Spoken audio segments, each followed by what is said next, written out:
ஏரிப்பாக்கத்து new colony சேர்ந்த அருண் நதியா என்பதாங்க. திருமணம் ஆகி ஒரு ஆண்டாவது. ஒய்ஃபு வந்து மாதமாகி மணக்குளா விநாயகரில் போன வருஷத்தில் குழந்தை பிறந்து மாதமாகி போட்டுச்சு. ஆண் குழந்தை அனுஷி ஆண் குழந்தை பிறந்துடும்.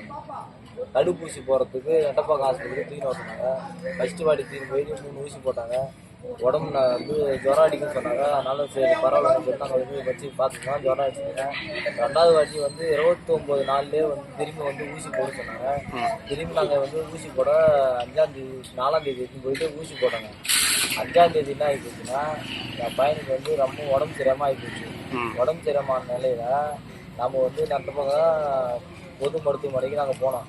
அங்கே போனதுக்கு என்ன சொன்னாங்க, பையன் வந்து நல்லா இருக்கிறான், ஒன்றும் பிரச்சனை இல்லை, நீங்கள் இட்டு போய் தூங்க வைங்க, இதுமாரி ஊசி போட்டால் இப்படி தான் காமிக்கும், நீங்கள் எதுவும் பயப்படாதீங்கன்னு சொல்லிட்டு அனுப்பிச்சி விட்டாங்க.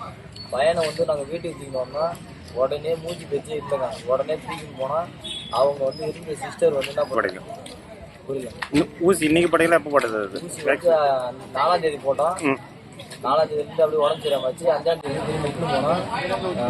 நைட்டு 7:30 மணிக்கு இட்டுன்னு போனோம். இதை என்ன ஆகி போச்சுன்னா, குழந்தைக்கு உடம்பு சரியில்லை. நாங்கள் இட்டுன்னு போனோம். அவங்க வந்து என்ன சொன்னாங்க, இல்லை குழந்தை அப்படி தான் இருக்கும், அதெல்லாம் ஒன்று நீங்கள் பயப்பட வைக்கணுமா, நீங்கள் வீட்டுக்கு தூக்கி போமான்னு சொன்னாங்க. நாங்கள் வீட்டுக்கு நர்ஸு மட்டும் தான் இருக்காங்க. பரிந்துரைக்கவே இல்லையா? மேற்கொண்டு பாண்டி ஜிஹெச் டாக்டர் போட்டு பரிந்துரை நாங்க கேட்டோம். இதுவே நாங்க வந்து பாண்டிக்கு இட்டு போறோங்க, ராஜிகாந்த் ஹாஸ்பிட்டல் இட்டு போறோம். அங்க வந்து கூட எங்க நாங்க போய் பாத்துக்கோங்க, அதெல்லாம் வேணாமா, குழந்தை அப்படிதான் இருக்கா, நீ வீட்டுல போய் படுக்க வைமா தூங்க வைமா சொன்னாங்க. என் பையனை இட்டு நாங்க தூங்க டியூட்டில இருந்து நர்ஸ் அந்த மாதிரி சொல்லிட்டாங்க. ஆமா, டியூட்டில இருந்த நர்ஸ் அப்படி சொல்லிட்டாங்க.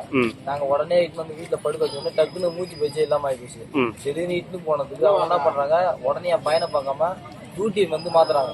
டியூட்டி வந்து மாத்தின்னு அவங்க வந்து வெளில போறாங்க. இன்னொருத்தர் டியூட்டி போயினா அவங்க என்ன பண்றாங்க, டக்குன்னு வந்து என் பையனை வந்து மணக்காவன் ஹாஸ்பிட்டல் போங்க, என் கிட்ட ஹாஸ்பிட்டல் போங்க உடனே ஏற்றி விட்டு அனுப்பிட்டாங்க. வந்து இறந்த காரணமே என்னன்னா, கடந்த 15 வருஷமாவே டாக்டர் இல்லாத ஒரு ஹாஸ்பிட்டலா இருக்குங்க. வெறும் நர்ஸை தான் பாக்குறாங்க. வந்து நாங்க யாராவது உடம்பு சரியில்லைன்னு போனா கூட ஒரு நர்ஸ் என்ன பண்றாங்க, வாமா உன் பேர் நம்மன்னு ஏதிக்கிறாங்க. உடனே ஒரே ஒரு மாத்திரை கொடுக்குறாங்க, போயிட்டு போட்டு பார்த்து தூங்கிடுமா, காலைல வந்து டாக்டரை பாருன்னு சொல்றாங்க. நம்ம வந்து டாக்டரை பார்க்கறதுக்கு காலைல வந்தாலும் ஒரு 10 மணிக்கா லேட்டா போயிட்டா கூட என்ன பண்றாங்க, ஓபிடி டைம் முடிஞ்சிருது, அதோட நீங்க நாளைக்கு வாங்க மறுநாள் வாங்கன்னு தான் சொல்லி அனுப்புறாங்களே தவிர டாக்டரை பார்க்க விட மாட்டாங்க. டாக்டர் இருந்தாலும் என்ன பண்றாங்க, அவங்க வந்து உள்ள உட்காந்துன்னா இல்ல முடிஞ்சிச்சு அவங்களாம் வீட்டுக்கு அனுப்பி சொல்லிட்டு நம்ம வந்து என் பையன் வந்து உயிரா இருக்கும்போதே நாங்க தூக்கின்னு போனோம்.